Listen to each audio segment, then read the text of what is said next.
I'm Allison Parker, 32, and last Christmas, my family decided I wasn't worth inviting. I found out through Instagram stories, pictures of my siblings around the tree, matching pajamas, champagne toasts. Then came the text from my brother James that broke me. Christmas is a time for success stories, no place for losers. Tears streamed down my face in my empty apartment. That's when I decided they wouldn't see me cry again. They would see me rise. Before I dive into this story, let me know where you're watching from in the comments. If you've ever felt excluded by the people who should love you most, hit that like button and subscribe to join our community of survivors and thrivers. Let's get into how I turned the ultimate family rejection into the greatest motivation of my life. Growing up as a Parker in our wealthy Connecticut neighborhood meant something. My parents, Richard and Catherine, weren't just rich. They were Connecticut royalty. Dad built his investment firm from scratch. Mom sat on the boards of 3 prestigious charities, and our colonial mansion hosted the kind of parties that got mentioned in local society pages. From childhood, the Parker success formula was clear. Prestigious college, lucrative career, strategic marriage, picture-perfect life. My 3 siblings fell in line beautifully. James, 2 years older than me, graduated from Wharton and now manages billions at his hedge fund. Melissa, my sister, who's 18 months younger, became a plastic surgeon with a practice in Manhattan. And Scott, the baby of the family at 28, sold his first tech startup for 8 figures before his 25th birthday. Then there was me, the family puzzle piece that never quite fit. I started the same way, elite private school, acceptance to Cornell's business program. But sophomore year, I volunteered at an after-school program in an underserved community. Something shifted in me. Those kids, their potential, their hunger for someone who believed in them, it consumed me. When I told my parents I was switching to education with plans to teach, you'd think I'd announced I was joining a cult. Teaching is what people do when they can't do anything else, Dad said over Thanksgiving dinner my junior year, not even looking up from carving the turkey. Mom was more direct. Darling, teachers are wonderful, but they're not our kind of people. I tried explaining my passion, how these kids needed advocates who understood the system, how education was the foundation of everything. But in the Parker family dictionary, success had a very specific definition, and it always included a certain income bracket. The first few years after college were still okay. Family events were tense but tolerable. There would be snide comments about my little job and pointed questions about when I'd grow up and join the real world. But I was still included, even if I was the family charity case. Then came the escalation. As my siblings' stars rose higher, my presence became increasingly problematic. Family photos would be strategically timed for when I was in the bathroom. Holiday gift exchanges became exhibitions of wealth I couldn't participate in. James giving Mom a trip to Paris, Melissa presenting Dad with a Rolex, while my handmade gifts were opened with tight smiles and quick set-asides. Last Christmas had been particularly painful. I'd spent weeks crafting personalized photo albums for everyone, staying up late after grading papers to get them perfect. When Mom opened hers, Aunt Patricia asked loudly, "Oh, is that one of those crafts people make when they can't afford real presents?" The room's uncomfortable laughter might as well have been a physical slap. My career was fulfilling but challenging. I taught 4th grade at Westside Elementary, where I poured everything into my students. Many came from difficult home situations, and I found myself spending my meager salary on classroom supplies, winter coats for kids who didn't have them, and extra snacks for children who came to school hungry. Then came the district budget cuts. Despite having excellent performance reviews and student test scores, I was laid off, last hired, first fired. The timing couldn't have been worse. The rental market had exploded, and my landlord raised my rent by 40%. My student loans, which I'd been managing on a teacher's salary, suddenly seemed insurmountable. Credit card debt I'd accumulated buying classroom necessities started spiraling. By November, I was facing an eviction notice, driving for a food delivery service at night after spending days applying for jobs, and falling into a depression that made even getting out of bed a heroic act some mornings. But I didn't tell my family any of this. Pride, perhaps, or self-preservation. Our communication had already dwindled to obligatory birthday texts and occasional family group chat messages I rarely responded to. I knew what they'd say anyway, that I'd brought this on myself, that this was what happened when you chose passion over practicality. So when the annual Parker Christmas celebration approached, I assumed my invitation would arrive as usual, late, perfunctory, but at least existent. I even saved up to buy modest but thoughtful gifts, determined to hold my head high despite my circumstances. The invitation never came. December 24th arrived with an eerie silence from my family. No calls, no texts asking when I'd arrive, nothing. At first, I thought there must be some mistake. Perhaps the plans had changed, or someone forgot to update me. I sent a casual text to our family group chat. What time should I come over tomorrow? No response. By mid-afternoon, my stomach was in knots. I called Mom, but it went straight to voicemail. I tried Dad with the same result. Finally, I called Scott, who had always been the kindest to me, though increasingly distant as his wealth grew. "Hey, Allie," he answered, using my childhood nickname, his voice immediately telling me something was wrong. Background noise, laughter, Christmas music, clinking glasses confirmed my growing suspicion. "Scott, is the family gathering happening today instead of tomorrow?" I asked, trying to keep my voice steady. His hesitation said everything. "Yeah, Mom decided to change it. I thought someone told you." The lie was so transparent it hurt more than the truth would have. "I see," I managed. "So everyone's there now? At the house?" "Look, Allie, it's not personal. Mom and Dad just thought, with everything going on with you right now, you might not be up for a big family thing." I hung up. My hands were shaking so badly I dropped my phone. Within minutes, as if the universe wanted to twist the knife deeper, Instagram notifications began lighting up my screen. Melissa posting stories of everyone in matching custom Parker family Christmas sweaters. James showing off the gourmet dinner spread. My parents toasting with their traditional Christmas Eve champagne. Even my cousins, aunts, and uncles were there. Everyone except me. I felt physically ill. For 32 years, no matter how strained things became, Christmas at the Parker house had been the one constant. The one time when family was family, regardless of differences. Until I became too much of an embarrassment. With trembling fingers, I scrolled through more photos, each one a fresh wound. Then I noticed something that stopped my breath. In the background of one of Melissa's photos, standing by the fireplace with a glass of wine, was Tyler, my ex-boyfriend, the man who dated me for 3 years before leaving me 6 months ago, explaining that he needed someone more aligned with his future goals. Now here he was, welcomed into my family home while I sat alone in my crumbling apartment with an eviction notice on the counter. My phone pinged with a text. "James, sorry about Christmas. But honestly, Allie, what did you expect? Christmas is a time for success stories. No place for losers. Get your life together, then maybe next year you can come." Tyler says hi, by the way.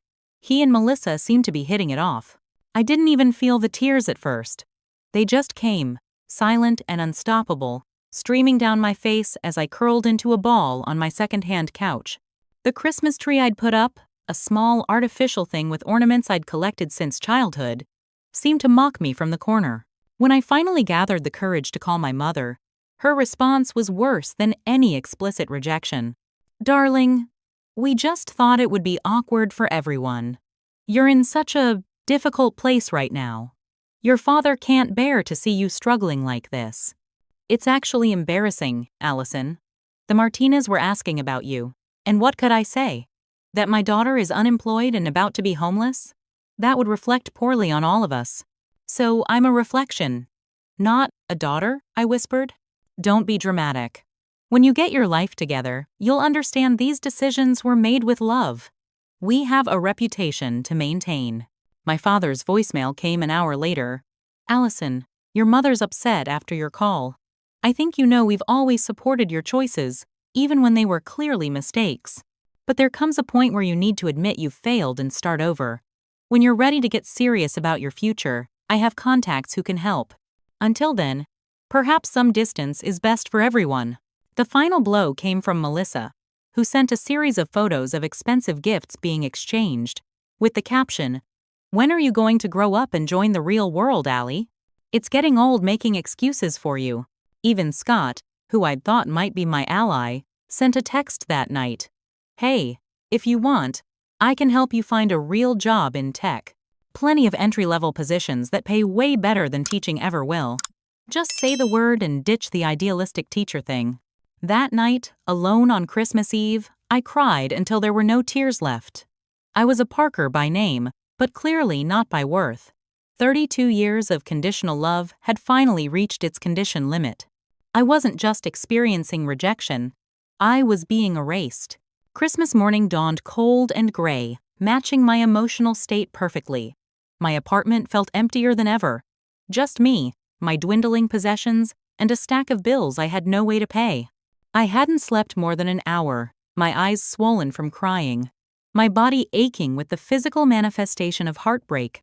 I spent the morning in a daze, mechanically making coffee I couldn't taste, staring at the wall where family photos once hung before I'd taken them down weeks earlier, unable to bear their accusatory stares.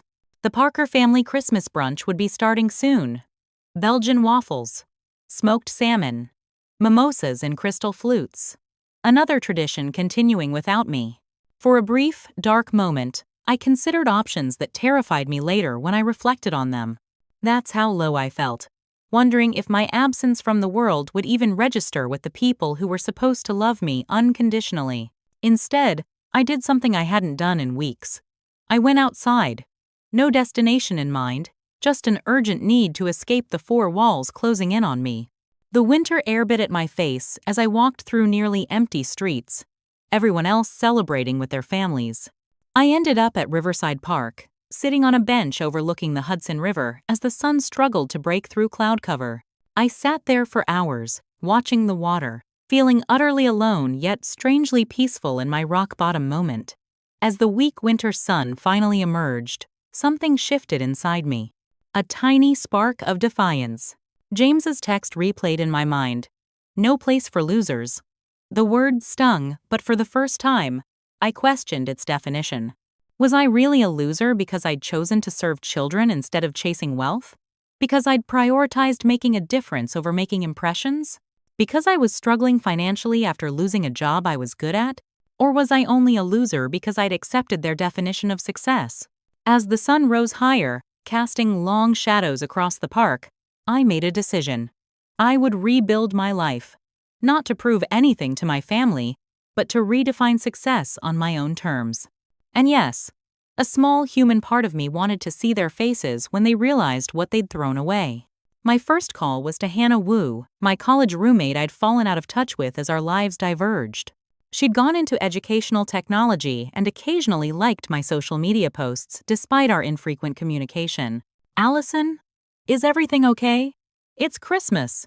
Her concern was genuine, the first real warmth I'd felt in days. I told her everything, the job loss, the financial crisis, the family excommunication. Instead of pity, her response was immediate and practical. "My roommate just moved out. The second bedroom is empty. Come stay with me until you figure things out." "Hannah, I can't." "You can and you will. Be here by dinner. I make a mean Christmas stir-fry." That night, in Hannah's cozy Astoria apartment, over takeout Chinese food and cheap wine, I began to formulate a plan. Hannah worked for an educational technology company developing apps to help students in under-resourced schools. "You know what's missing in this industry?" she said, refilling our glasses. "Actual teachers. Everyone's building these edtech products without classroom experience. Your insights would be invaluable." "I don't know coding or tech development," I admitted. "But you know teaching. You know what kids and teachers actually need." She pulled out her laptop. "There's this coding boot camp specifically for educators transitioning to tech. They have scholarships for former teachers. The next cohort starts in 3 weeks." For the first time in months, I felt a flutter of possibility. "You think I could do it?" "I know you could." Hannah's confidence was contagious. "And I'll help you every step of the way." The next morning, fueled by newfound determination, I applied for the boot camp scholarship. I spent hours crafting my personal statement, explaining my vision for technology that could genuinely support struggling students rather than just collecting data from them. While waiting to hear back, I created a methodical plan for rebuilding. I found a weekend job at a local bookstore to generate some income. I contacted my student loan servicer and arranged a hardship deferment. I sold furniture and clothes I didn't need to help cover immediate expenses.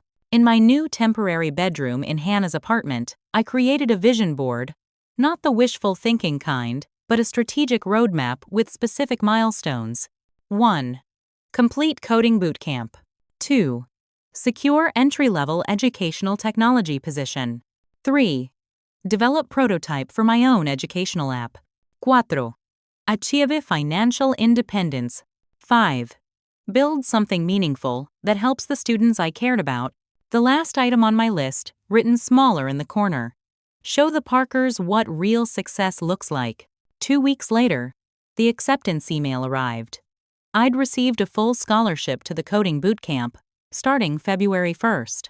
The program director specifically mentioned my teaching background and vision for equity-focused educational technology as standout elements of my application.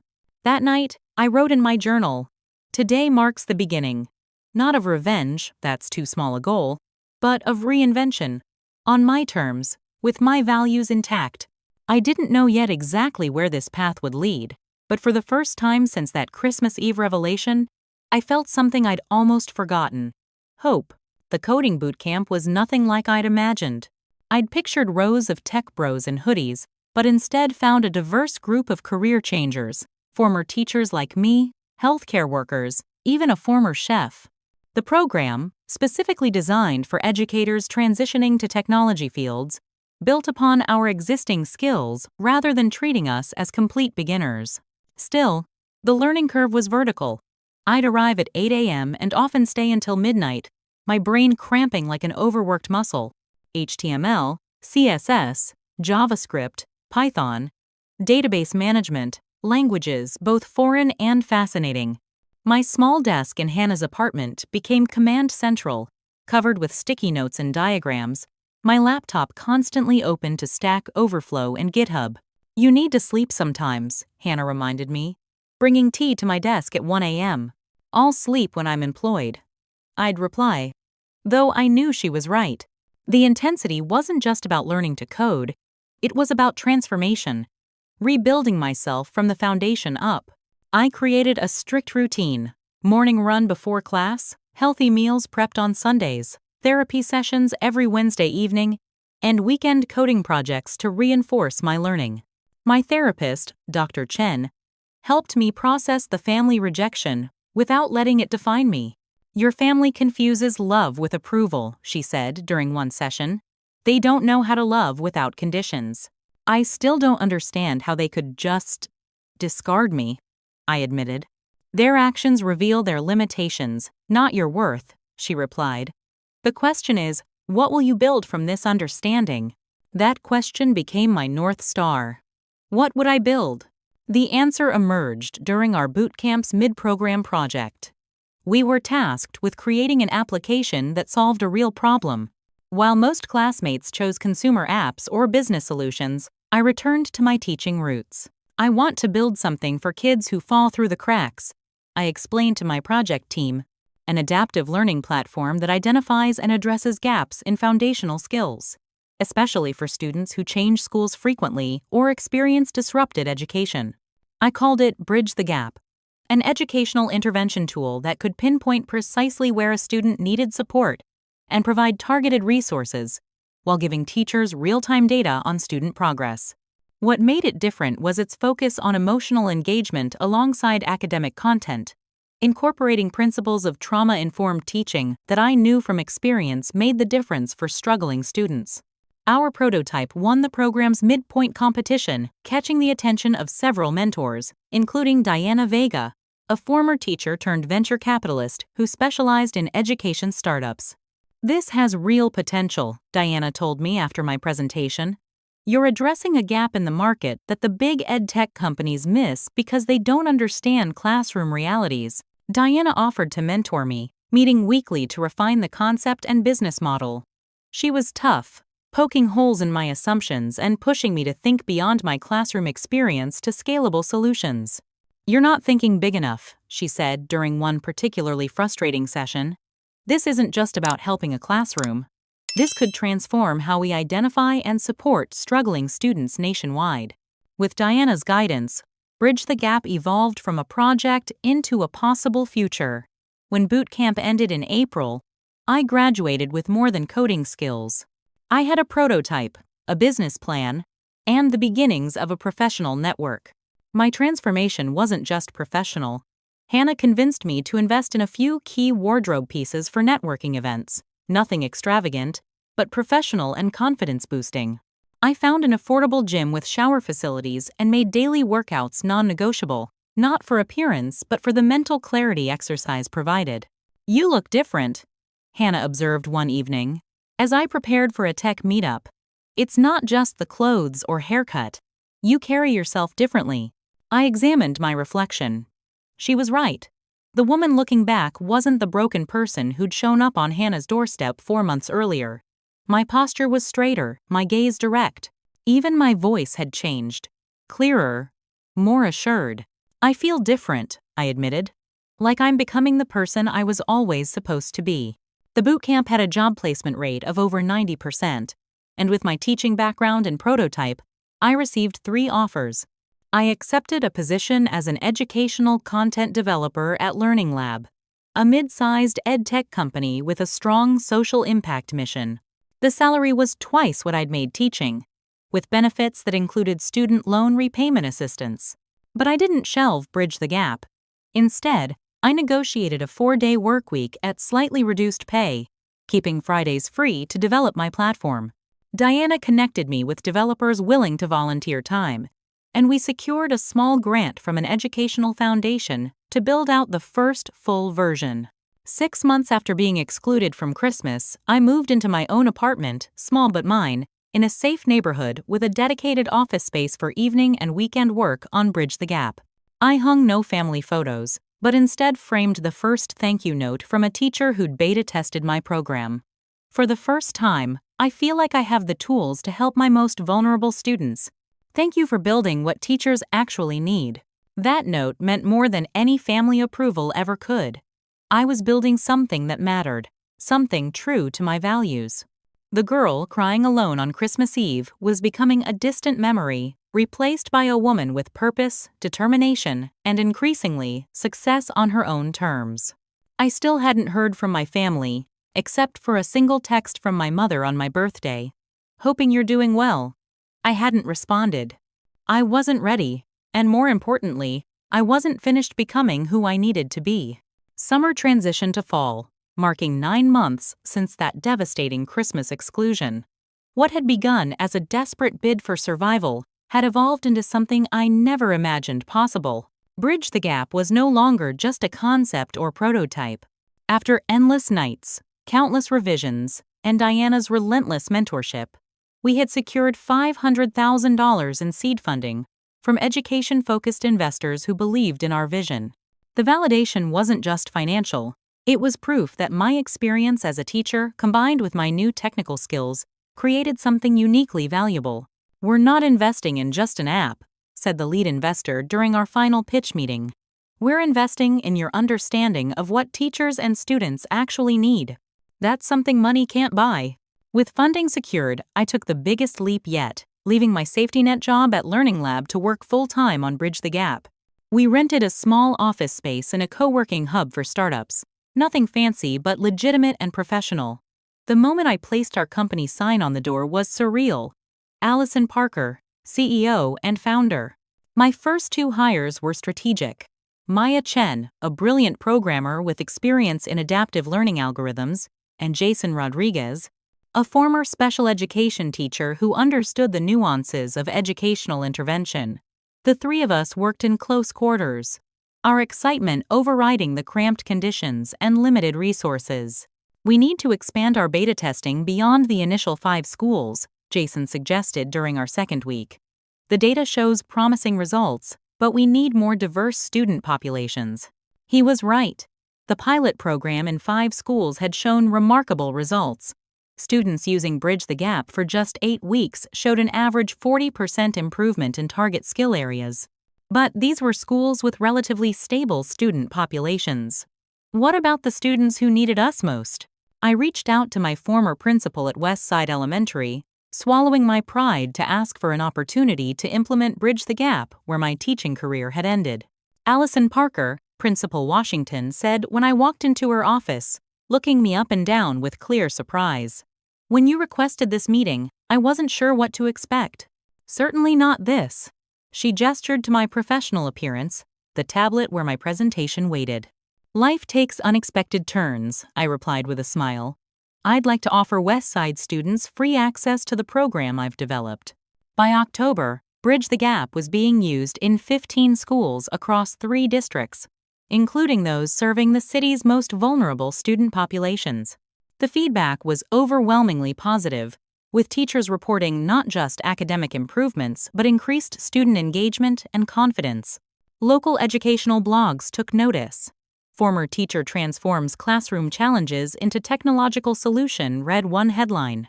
A small business journal included Bridge the Gap in its Startups to Watch section. Nothing major, but ripples beginning to spread. Our biggest breakthrough came when State Senator Marlene Diaz, chair of the Education Committee and a former teacher herself, requested a demonstration after hearing about our impact from a principal in her district. This addresses exactly what our educational system lacks: personalized intervention based on real classroom understanding, Senator Diaz said afterward. "I'd like to discuss the possibility of a state-funded pilot program in our highest needs districts." That potential partnership meant scaling faster than we'd planned, which brought new challenges. We needed more staff, more infrastructure, more everything. Diana helped us secure additional funding through her network, bringing our total investment to $2 million and allowing us to move to larger offices and hire 5 more employees. The new space had room for growth, with an open floor plan and even a small conference room where we hosted teacher focus groups to continue refining the platform. I selected every element personally, creating an environment that reflected our mission: practical but inspiring, professional but approachable. The company was growing, but something else was happening too. I was growing. The panic attacks that had plagued me after the family rejection subsided. The constant need for validation faded.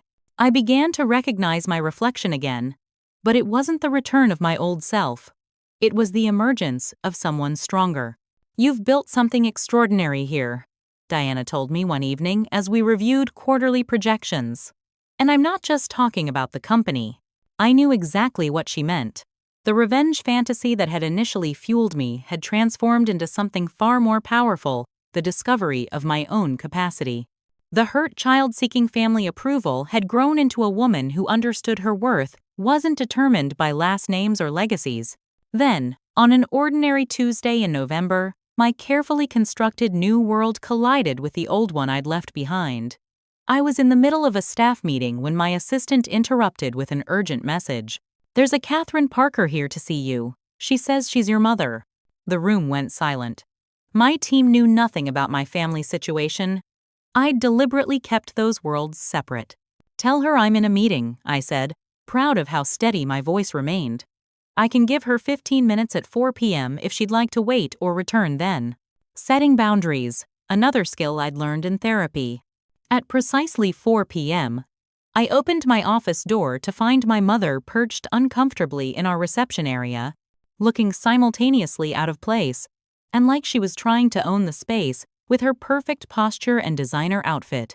"Allison," she said, rising, "you look different." "It's been almost a year, Mom. Things change. Would you like to come in?"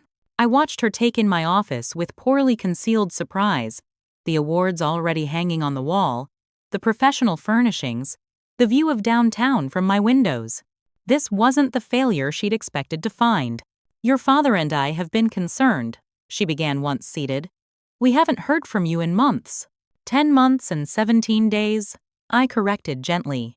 "Since you decided Christmas was no place for losers." She flinched. "James shouldn't have sent that text. It was inappropriate, but not inaccurate, from your perspective at the time." Allison, families have disagreements. It's childish to disappear over one holiday misunderstanding. I smiled slightly. This isn't disappearing, Mom. This is living my life on my terms. Was there something specific you needed today? The conversation continued in this vein. Her attempts to minimize the exclusion. My calm refusal to accept the gaslighting. She mentioned the upcoming Thanksgiving gathering 3 times, never quite extending an invitation but clearly fishing for my interest. I should get back to work, I finally said, standing. We're launching a new feature set tomorrow. Of course, she replied, clearly uncomfortable with being dismissed. At the door, she turned back. Your brother James mentioned seeing your name in some technology investment newsletter. I had no idea you'd gone into all this. She gestured vaguely around the office. There's a lot you don't know about me, Mom. But I'm doing well. You can tell everyone I'm doing very well. After she left, I sat at my desk for a long time, surprised by the emotions swirling inside me. Not anger or vindication, as I might have expected, but something closer to peace. I'd faced my mother as equals for the first time in my life, without seeking her approval or fearing her judgment. That evening, I updated my professional social media with a company milestone we'd been saving for announcement.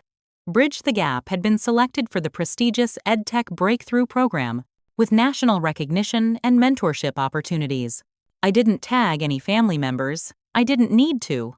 The news would reach them, and that was enough. My success wasn't about them anymore.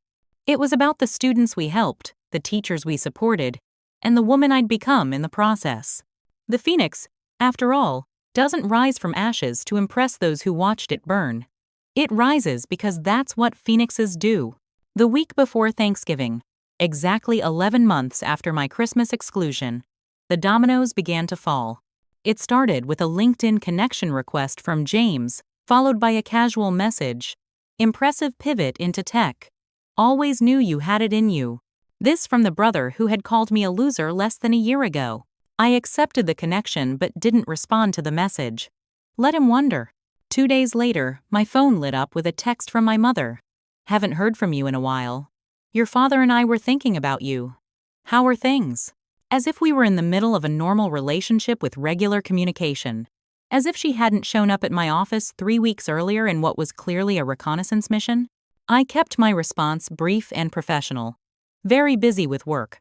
The company is growing faster than expected. Her reply came immediately. That's wonderful, darling. We should catch up soon. The pattern continued through the week. Casual outreach from family members who had been conspicuously silent for nearly a year. Melissa suggested grabbing coffee sometime as if we were old college friends who had simply lost touch. Scott texted to ask about that educational app thing he'd heard I was working on, offering to provide some tech advice if needed, as if I hadn't built a successful company without any family support. Hannah, who was now dating Scott's friend Tyler, a development that initially alarmed me until Hannah assured me it was recent and unexpected, provided insight into what was happening behind the scenes. Your family is freaking out, she reported over our weekly dinner. Tyler says Scott has been researching your company valuation. Apparently, there was a whole conversation at your parents' country club when someone mentioned seeing an article about you. Let me guess. Suddenly they're proud of me? I said, stabbing at my salad. More like shocked and scrambling. Tyler overheard Scott telling your brother that Bridge the Gap could be worth 8 figures in a few years based on current growth projections. I laughed despite myself. So now I'm interesting, because there might be money involved. Not just money, Hannah corrected. Recognition. The senator's office released that press statement about the state pilot program. And apparently it was shared in some alumni newsletter from your dad's university. People are asking questions about why the Parkers never mention their daughter in education technology.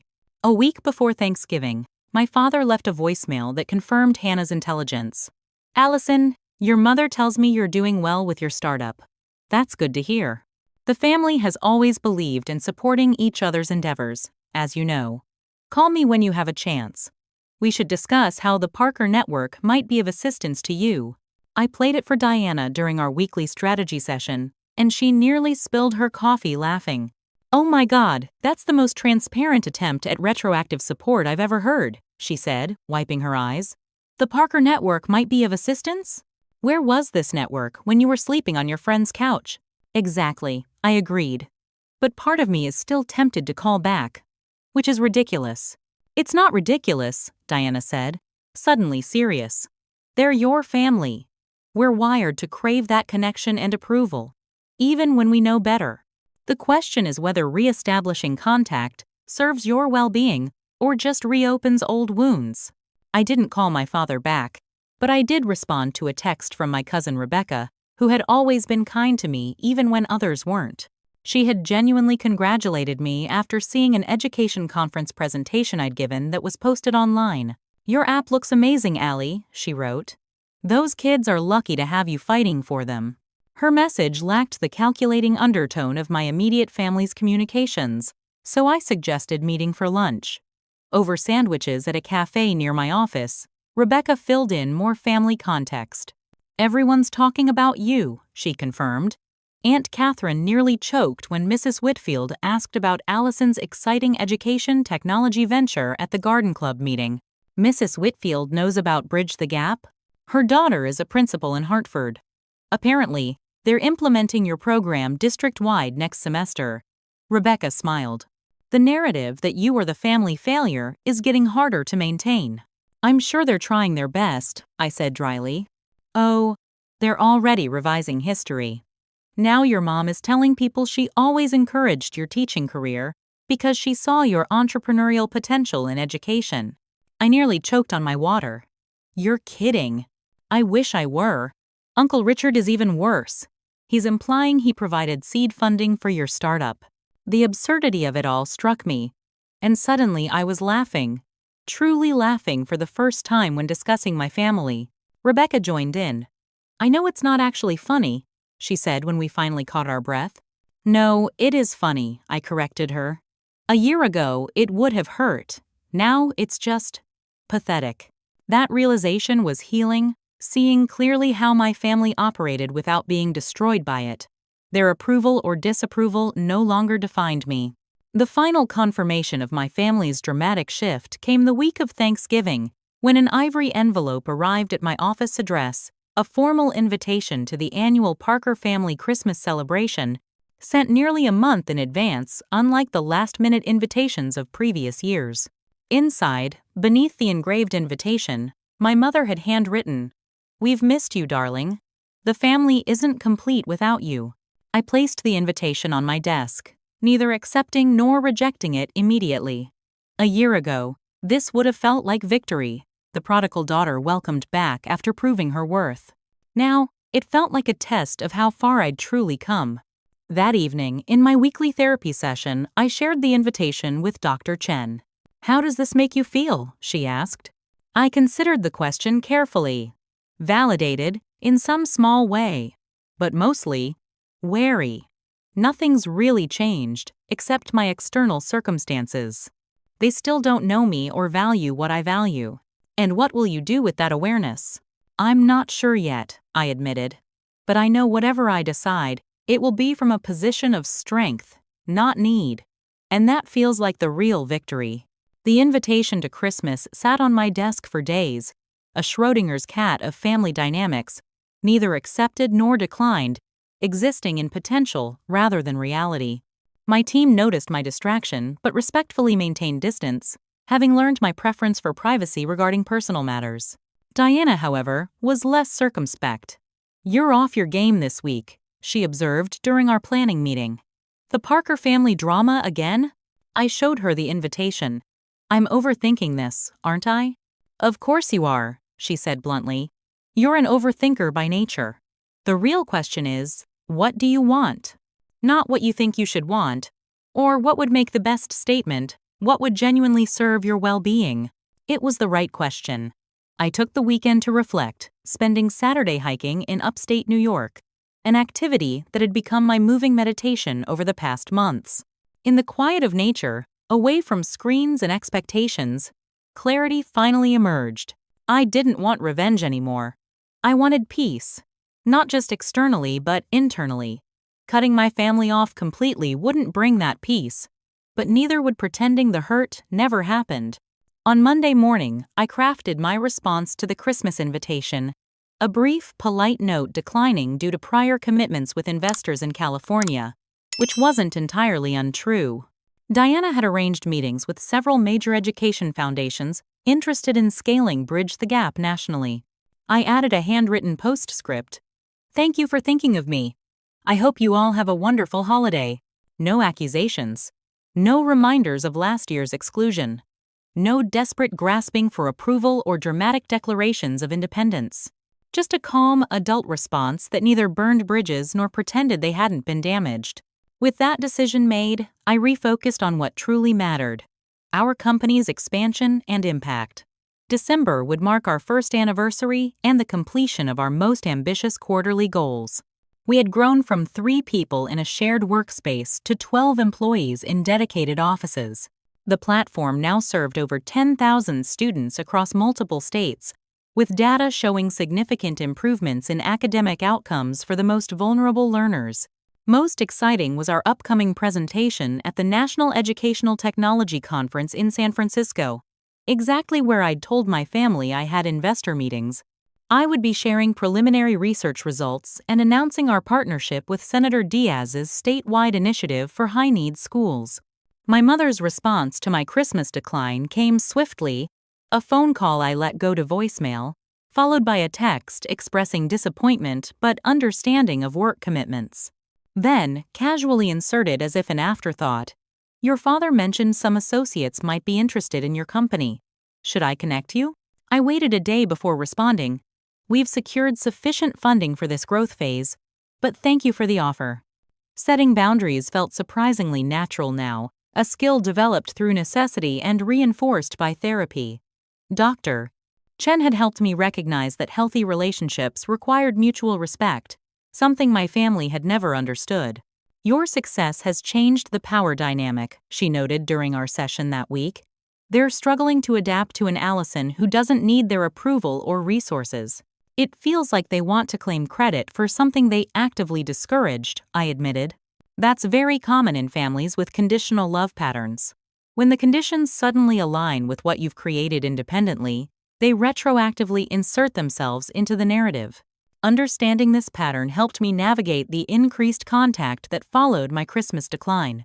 James suddenly discovered professional reasons to be in my city, suggesting lunch meetings I politely deflected due to my packed schedule. Melissa began commenting on my professional social media posts with enthusiastic support, as if she'd been my cheerleader all along. Scott was more direct, texting, "Dad's pretty upset you turned down his offer to connect you with investors. He was trying to help. Please thank him for thinking of me," I replied. "Bridge the Gap is fortunate to have mission-aligned investors who understand educational technology. I hope he understands." The most unexpected contact came from my father directly. A formal email to my company address rather than my personal contact. "Allison, it has come to my attention that several members of my extended professional network are aware of your educational technology venture.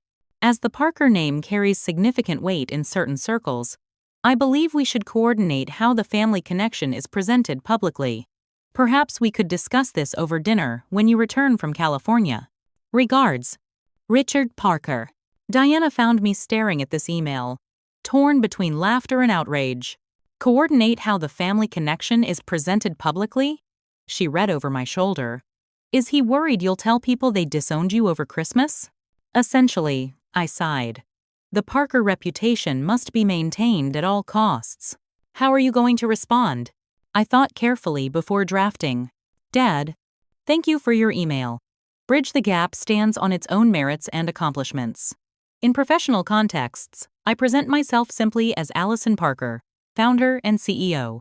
My family background rarely arises in business discussions, as investors and partners are primarily interested in our educational impact and growth metrics. I appreciate your concern, but no coordination is necessary. Best, Allison." Professional, respectful, but absolutely firm. I was no longer the daughter seeking approval or fearing disappointment. I was an equal, a professional addressing another professional. My mother's unexpected appearance at my office the following week suggested my response had not been well received. This time, unlike her previous visit, she arrived without warning, creating a minor stir among my employees who recognized her from a society page photo that had been included in a local business journal article about me. "Miss Parker, your mother is here," my assistant announced, clearly uncomfortable. "She doesn't have an appointment, but she insists it's important." I took a deep breath, centered myself, and stepped into the reception area. "Mom, this is a surprise. I'm in the middle of a product development meeting.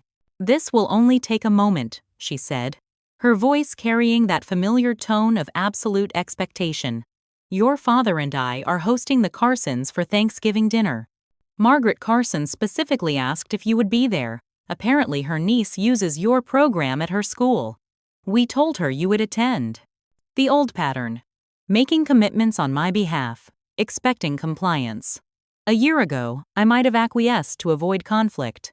Now, I simply smiled politely. "I'm afraid that won't be possible. As I mentioned in my note about Christmas, I'll be in California that week. Please give the Carsons my regards." Her expression flickered between disbelief and irritation. "Surely you can reschedule a business meeting. This is family. It's not just a meeting, Mom. It's a national conference where I'm a featured speaker. The dates have been set for months." "Well, that's inconvenient." She adjusted her purse strap, recalibrating. "Perhaps we could tell them you'll stop by for dessert later in the evening?" "Mom," I said gently but firmly, "I will be in California. I'm not available for Thanksgiving this year." Something in my tone finally registered. She studied me with new awareness, perhaps recognizing that the dynamics had fundamentally shifted. I was no longer asking permission or seeking approval. I was stating facts. "I see," she said after a moment. "Well, we'll certainly miss you. The invitation remains open should your plans change." After she left, Diana found me in my office, staring out the window. "How are you feeling?" she asked. "Strong," I realized with some surprise. "Sad, but strong." "That's the thing about boundaries," Diana said. "They feel terrible at first, then empowering, then simply necessary." As Thanksgiving approached, the outreach from my family intensified: calls, texts, even an email from Scott with insider tech industry tips he thought might help me. I maintained consistent, polite responses without yielding to the implied obligation to reintegrate into family events on their terms. The true test came the day before I left for California. A delivery arrived at my office. An expensive gift basket with a card signed by my parents. "Wishing you success at your conference. The Parkers are always strongest when united. Looking forward to reconnecting at Christmas." The not-so-subtle message was clear. Gifts and recognition in exchange for my return to the fold, on their terms. The old quid pro quo of conditional love. I donated the gift basket to a women's shelter on my way home that evening. On Thanksgiving Day, as my family gathered without me for the second holiday in a row, I wasn't alone in a crumbling apartment crying over rejection. I was giving the final touches to my keynote presentation in a San Francisco hotel room, preparing to share Bridge the Gap with hundreds of educators who understood its value. My phone buzzed with a text from my father. "The Carsons asked about you. Told them you were speaking at an important conference. They were impressed." I smiled slightly at the transparent attempt to show he was now supporting my career. My response was simple: "Hope you all had a wonderful Thanksgiving." As I turned back to my presentation, I realized something profound had shifted. I wasn't orchestrating a revenge narrative anymore. I was simply living authentically, allowing natural consequences to unfold. The most powerful response to last year's rejection wasn't calculated payback but demonstrated worth, not to prove anything to my family, but because building something meaningful was inherently valuable. My carefully crafted social media that evening showed nothing of family drama or past hurts. Instead, I posted a simple image of the San Francisco skyline at sunset with the caption, "Grateful for this journey and the incredible educators I've met along the way. Tomorrow we share Bridge the Gap with the world." Number: Thankful Thursday. Number: Ed Tech for All. No mention of family. No hints at revenge. Just authentic pride in what we'd built and gratitude for the path that had led here, even the painful parts. The National Educational Technology Conference exceeded all expectations. My keynote presentation on Bridge the Gap's impact in high-needs schools received a standing ovation. Educators lined up afterward to share how the platform had transformed their classrooms. 3 major school districts requested implementation proposals, and a leading educational foundation expressed interest in funding our expansion to rural communities. Throughout the whirlwind of professional validation, my phone periodically buzzed with family messages. Updates about Thanksgiving I hadn't asked for, questions about my business trip, and increasingly transparent attempts to secure my presence at Christmas. The most surprising came from James. Need to discuss something important with you at Christmas. Have investors specifically interested in educational technology looking for opportunities. Could be huge for you. Once, such an offer would have seemed like the ultimate vindication. My successful brother finally seeing value in my work. Now, it felt oddly hollow, even slightly offensive. Bridge the Gap had secured over $10 million in total funding without any family connections. We were projected to be profitable within 18 months, with a valuation that made acquisition offers increasingly attractive. I returned to New York the week after Thanksgiving to find my company featured in a prominent business magazine's Entrepreneurs to Watch section. The article highlighted not just our growth metrics, but our mission. Parker has created not just another edtech platform, but a genuine solution to educational inequality, informed by her years in the classroom. My phone rang almost immediately after the article was published online. James again. Allie, why didn't you tell me about the Business Innovator feature? Dad's getting calls from his club friends about it. It just came out today, I replied neutrally. We've been busy with implementation in new districts. Well, it's impressive. Really impressive. Listen, about Christmas, it's important that you're there this year. The Whitmores will be joining us, and Malcolm Whitmore specifically asked if you'd be attending. Apparently, his foundation is looking at educational technology investments for next year. So that was it. Not family reconciliation, but networking opportunity. The Parkers had identified a way my success could benefit them, providing access to connections they wanted. I'll consider it, I said, neither committing nor refusing outright. Things are hectic with the company right now. After hanging up, I sat in my office considering options. The strategic move would be to continue polite distance.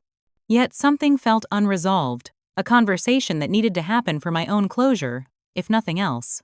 I called my therapist for an impromptu session that evening. What would constitute a successful interaction with your family at this point? Dr. Chen asked after I explained my conflicted feelings. Honesty, I said after reflection. Not accusations or blame, but simple truth about what happened and what it meant. And clear boundaries for any future relationship. That seems like a healthy goal. Do you believe it's achievable? I don't know, I admitted. But I think I need to try, for my own peace of mind. That night, I sent a brief email confirming I would attend the Parker family Christmases, my first family gathering since the exclusion that had catalyzed my transformation. I added one condition. I would be bringing Diana as my guest.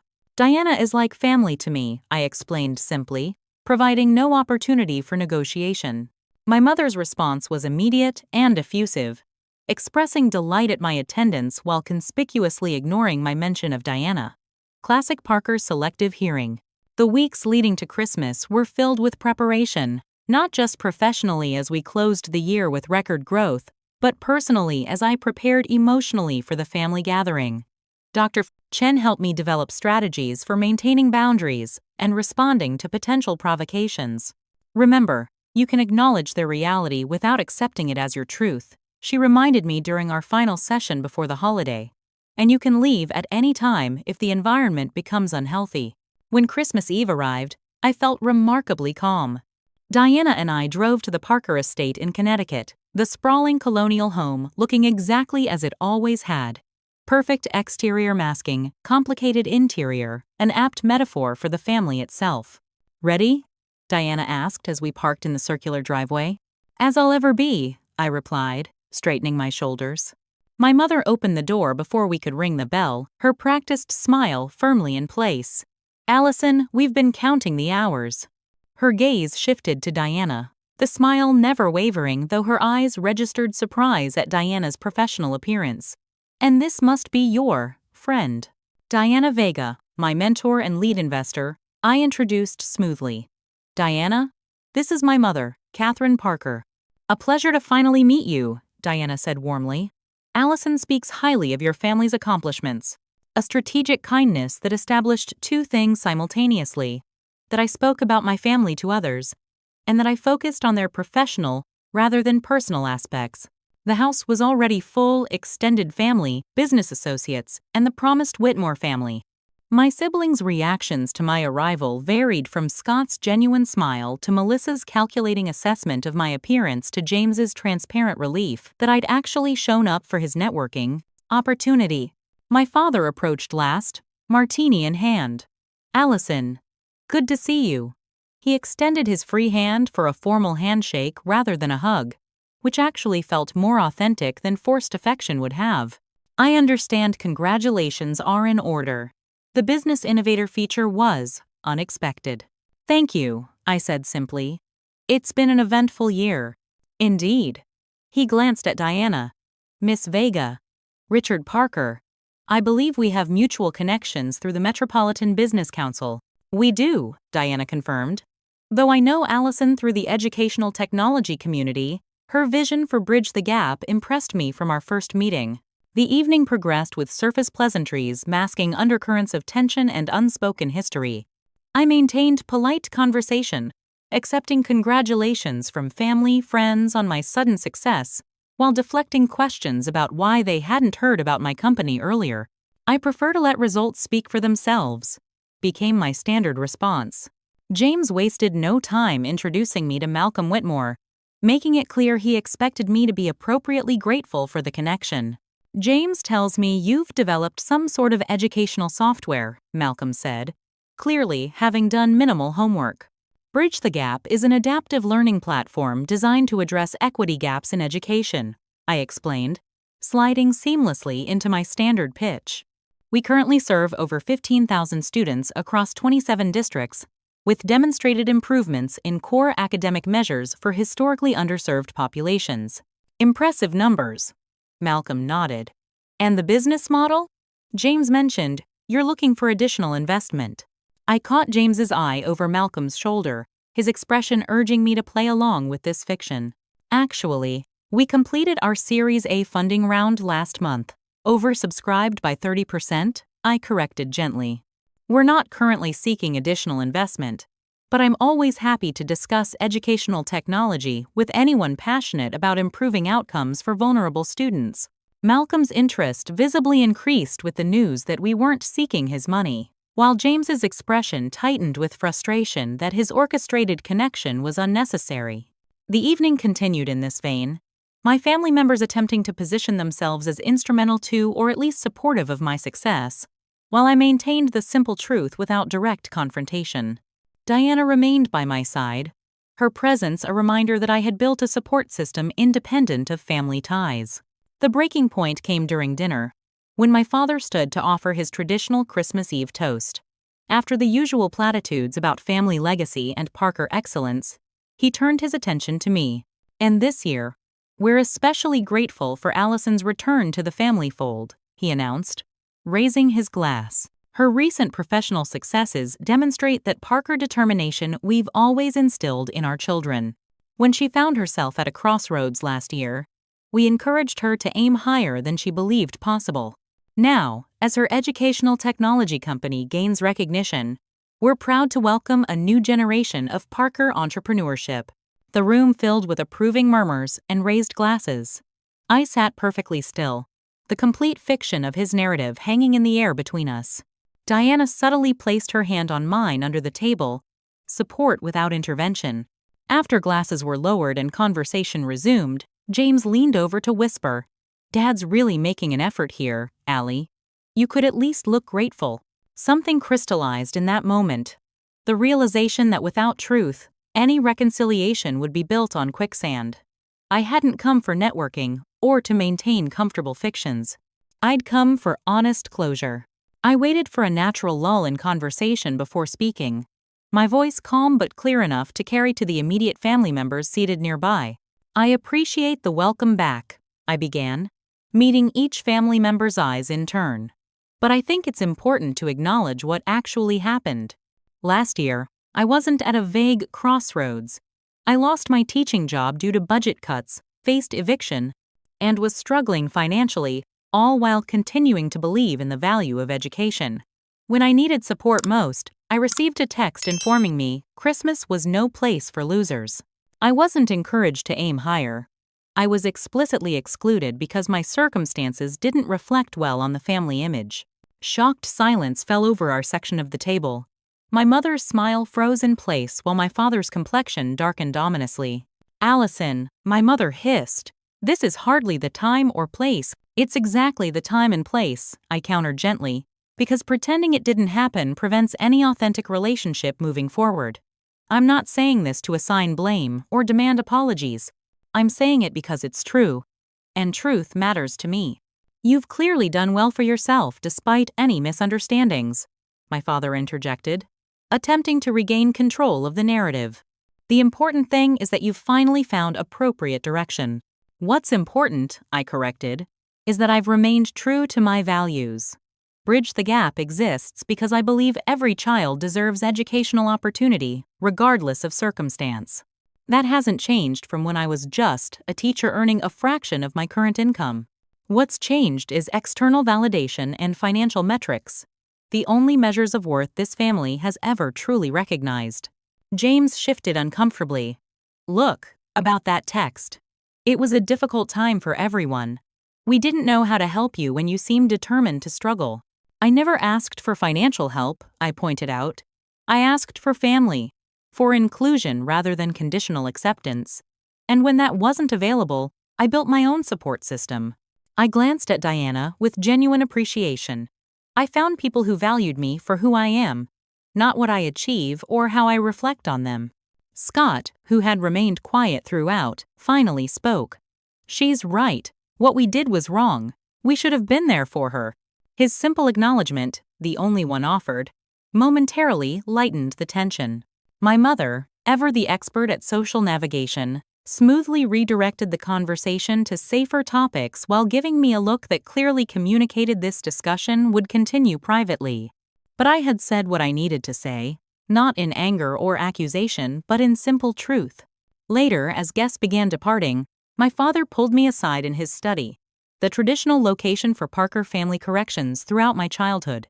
"That was unnecessary and inappropriate," he began without preamble.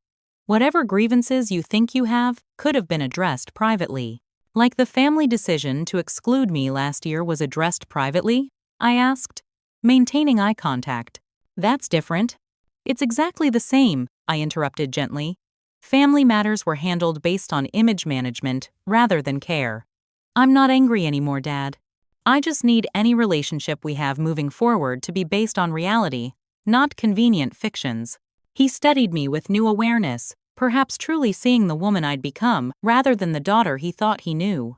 "You've changed," he finally said. "Yes." I agreed. Not because of success or status, but because I've learned what truly matters. I'd like to have a relationship with you and Mom and everyone, but an honest one, with boundaries and mutual respect. "And if we find that challenging?" he asked stiffly. "Then we'll have limited contact based on what's healthy for everyone," I replied. "I'm not issuing ultimatums, Dad. I'm stating what I need. What happens next is a mutual decision." As Diana and I drove back to the city that night, the Christmas lights of suburban Connecticut fading behind us, I felt lighter than I had in years. "How do you feel?" Diana asked. I considered the question carefully. Complete, I decided. Not because they understood or even fully acknowledged what happened, but because I stood in my truth without being diminished by their response to it. "That," Diana said, "is the real victory."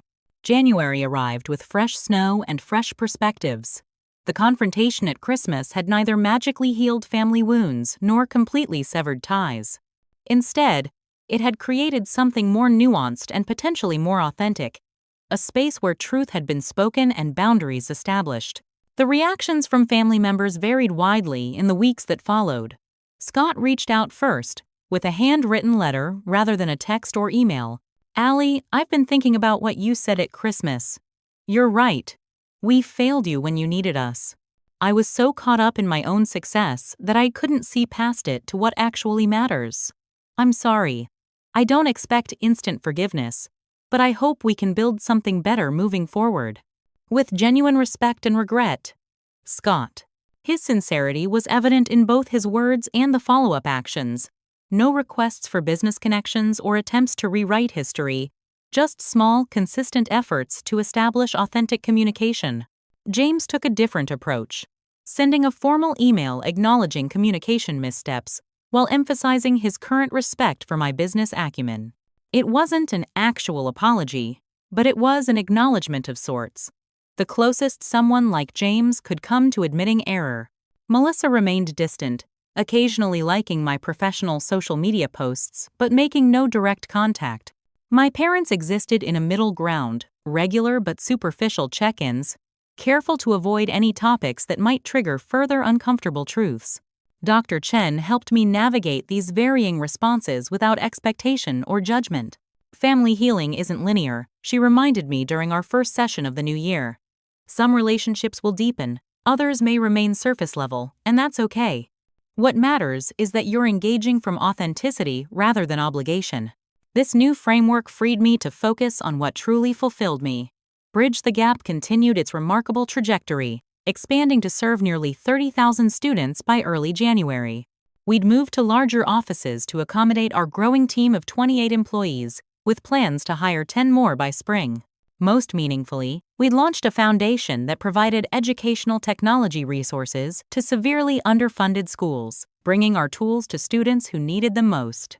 A portion of all company profits funded these initiatives, ensuring our mission remained central even as the business grew. My personal life had expanded beyond work as well. The financial stability and emotional growth of the past year allowed me to rebuild a social circle based on genuine connection rather than family obligation. Hannah remained my closest friend, but I'd developed meaningful relationships with colleagues, fellow entrepreneurs, and even some of the teachers who used our platform. As February approached, I found myself contemplating the upcoming anniversary of that fateful Christmas exclusion that had catalyzed so much change. I want to mark it somehow, I told Diana during our weekly dinner. Not to dwell on the hurt, but to honor the journey. What did you have in mind? She asked. Something that creates new meaning. Something focused on connection rather than absence. The idea crystallized that evening, an alternative gathering for what I now thought of as my chosen family. Not on Christmas itself, which many would spend with biological families, but on the final weekend of January, the exact date I'd discovered my exclusion from the family gathering the previous year. I sent invitations to the people who had supported my transformation, Hannah, who had offered shelter when I had none, Diana, who had believed in my vision when it was just an idea, Jason and Maya, who had taken a chance on a fledgling startup, Dr. Chen, who had guided my emotional journey, and others who had demonstrated authentic care. The event would be hosted in my new apartment, not ostentatious but comfortable and welcoming, with space enough for meaningful gathering. I spent weeks planning details, wanting everything to reflect gratitude and genuine connection rather than status or obligation. The evening of the gathering arrived with gentle snowfall, the kind that hushed the city into temporary tranquility. As guests arrived, the apartment filled with laughter and conversation that felt effortless, unburdened by performance or judgment.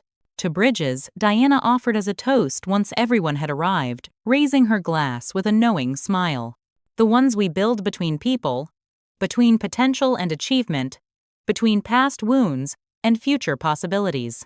To Bridges, the room echoed. As dinner progressed, I looked around the table at these people who had entered my life through various paths, now connected through their relationships with me. Hannah catching up with Jason about his classroom experiences. Diana deep in conversation with Dr. Chen about resilience research. New friendships forming that would exist independently of me. This, I realized, was what family could be at its best. Not defined by obligation or shared genetics, but by chosen connection and mutual respect. Midway through the evening, my phone buzzed with an unexpected notification, an email from Scott with the subject line, "When you're ready." The message was brief. a genuine apology for his role in my exclusion the previous year, with no expectations or qualifications attached. At the end, he'd added, "I understand if reconciliation isn't possible or desirable. I just wanted you to know that I recognize the hurt I caused and take full responsibility for it." I showed the message to Dr. Chen, who happened to be nearby. "That's significant," she observed. "How does it make you feel?" "Hopeful," I realized. Not about instant family healing, but about the possibility of growth, his and mine. I composed a brief but warm response, thanking him for his honesty and suggesting coffee the following week. Not immediate forgiveness, but an open door to whatever authentic relationship might be possible. As the evening wound down, I received another meaningful communication, a text message from a former student who had been part of our first Bridge the Gap pilot program. "Ms. Parker, I got my college acceptance letter today. First one in my family to go. Thank you for making the app that helped me catch up in math. I wouldn't have qualified for the scholarship without passing that placement test." I shared the message with my guests, my voice catching as I explained the significance. This student had been reading 3 grade levels below expectations when I taught him. His education disrupted by frequent moves between foster homes. "This," I told the room, "is what success actually looks like." After the last guest departed, I stood by my living room window watching snow continue to fall over the city lights. 1 year earlier, I had been alone in a crumbling apartment, devastated by rejection. Now I stood in a home of my own creation, surrounded by evidence of meaningful work and authentic connection. The journey hadn't been about revenge after all. It had been about reclamation of my worth, my purpose, and my power to define what mattered. My phone buzzed with a final message of the evening from Diana. "Proud of you. Not for the company's success, though that's impressive. Proud of the woman who stood in her truth tonight, celebrating connection instead of nursing wounds. That's the real victory." She was right. The true transformation hadn't been external at all. The company, the apartment, the professional recognition, those were welcome but ultimately secondary outcomes. The essential change was internal. Learning to value myself independent of family approval, to build bridges rather than walls, to create rather than retaliate. As I prepared for bed, I noticed the vision board I'd created in Hannah's spare bedroom still hanging on my wall, a reminder of the journey. Next to it now hung a new blank board, space for future visions unbound by past limitations. I fell asleep that night with profound gratitude, not just for the distance traveled, but for the painful catalyst that had launched the journey. Sometimes exclusion creates the space for something better to emerge. Sometimes being deemed no place for losers becomes the first step toward discovering what winning actually means. What's your experience with family expectations and conditional love? Have you ever had to rebuild after rejection? Leave a comment below sharing your story or any thoughts this resonated with. If you found this journey meaningful, please like and subscribe to join our community of authentic storytellers. And don't forget to share with someone who might need to hear that rejection can sometimes be the beginning of something beautiful. Thank you for being here with me today. Remember that your worth isn't determined by others' ability to see it. Until next time, keep building your bridges.